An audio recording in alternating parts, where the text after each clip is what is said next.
Who did you get your blonde hair from? Well, I inherited my blonde hair from my mom. Heredity is the passing of genes from one generation to the next. Genetics is the study of heredity. So my blonde hair came from my mom, even though my dad has brown hair. Oh. So is that what Gregor Mendel studied so long ago, heredity? Yeah, he's known as the father of genetics. He noticed that certain traits of pea plants would always appear in the plant's offspring. Other traits would only appear in a fraction or none of the offspring at all. Well, what did he do with his observations? He found that there was an alternative versions of the genes, like some pea flowers were white while others were purple or pink. So what are these different versions of genes called? Different versions of genes are called alleles. Other examples of alleles are tall or short pea plants, or green or yellow peas. So if the genotype is the genetic makeup and we can't really see it, how do we write it out to show it? Well, we use letters to symbolize the genotype and to symbolize the variation of the gene that makes up an organism. So what letter would represent green or yellow pea plants? Well, we can use any letter as long as it stays consistent and you're using a key. So for example, we could use little g's, big G's, or a big G and a little g. So how is an allele different from a trait?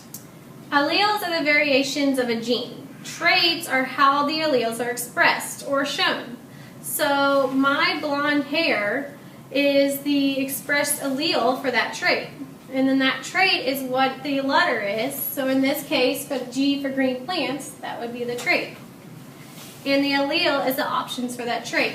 If it's big G, it would be green. If it was little g's, it could be yellow. Okay. So are all alleles the same, or are some stronger than others? For each gene, some alleles will be dominant or recessive. A dominant allele is always expressed or shown, so it's the one that's stronger. And we use a capital letter to show that. So for here we have capital G's to show that it's dominant. A recessive allele is only expressed if both alleles are recessive, and we use a lowercase letter to show that. So is that how you have blonde hair and your dad has brown hair? The dominant alleles are always expressed or visible? Exactly. Okay.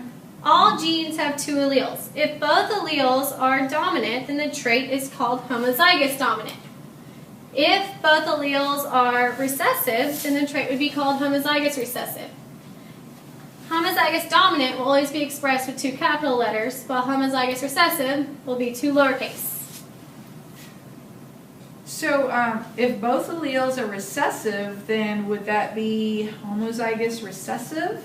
And it would be both of them would be lowercase letters, right? Exactly. Okay. However, if one allele is dominant and the other one is recessive, we're going to call that heterozygous, and it's represented by one capital and one lowercase.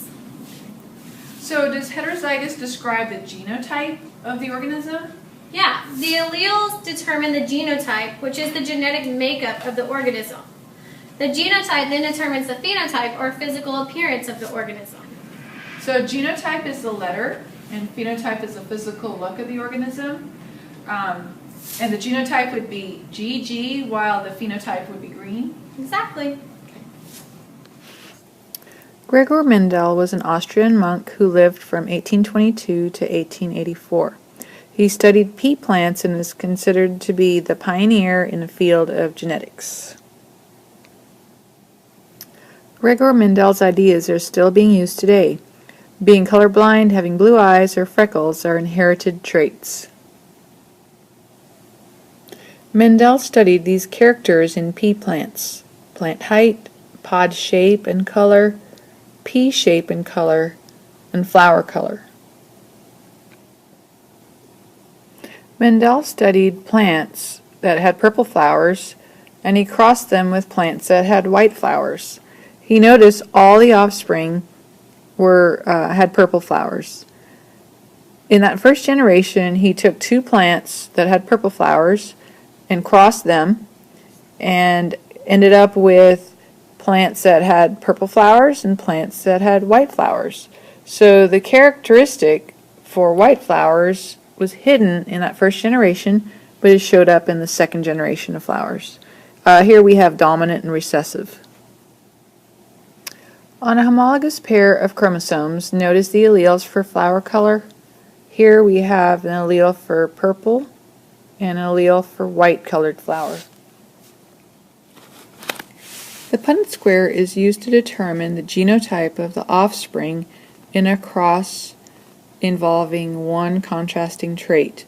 The traits here that are being contrasted are yellow pea pods compared with green pea pods. The alleles in the pair on the left are homozygous. The alleles are uppercase and the same, so they're called homozygous dominant. So the prefix homo means same.